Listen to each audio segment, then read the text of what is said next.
السلام علیکم ناظرین، میں ہوں آپ کا میزبان سیدری حیدر اور آپ دیکھ رہے ہیں تطویر میڈیا۔ ناظرین، لاہور کے علاقے غالباً ہربنس پورہ میں وہاں سے ایک انتہائی افسوسناک اور دل دہلا دینے والا واقعہ سامنے آیا ہے، جہاں ایک معصوم 2 سالہ بچے کو اپنی جان سے ہاتھ دھونا پڑا۔ اطلاعات کے مطابق گھر کے مالک کی جانب سے گھریلو ملازمہ کو ڈانٹنے پر اس نے انتقام لیتے ہوئے بچے کے چہرے پر کپڑا رکھ کر اس کی جان لے لی۔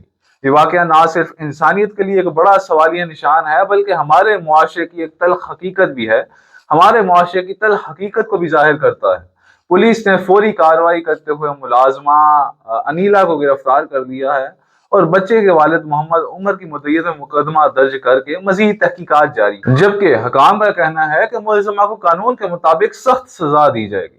ناظرین، یہ واقعہ ہم سب کے لیے ایک بڑا سبق ہے کہ ہم اپنی مصروفیات کی وجہ سے اپنے بچوں کو مکمل طور پر دوسروں کے حوالے نہ کریں، بلکہ ان کی حفاظت اور تربیت خود یقینی بنائیں۔ ساتھ ہی گھریلو ملازمین کے ساتھ بھی انصاف اور اچھا رویہ رکھیں، کیونکہ بعض اوقات سختی خطرناک رد عمل کا سبب بن سکتی ہے، لیکن اس کا یہ مطلب ہرگز نہیں کہ ایسے سنگین جرم کو کسی صورت نظر انداز کیا جا سکتا ہے۔ یہ ایک لمحہ فکریہ ہے اور ہم سب کو ہوشیار ہونے کی ضرورت ہے۔ اللہ تعالیٰ سے دعا ہے کہ وہ معصوم بچے کو جنت الفردوس میں اعلیٰ مقام عطا فرمائے اور اس کے اہل خانہ کو صبر دے۔ شکریہ۔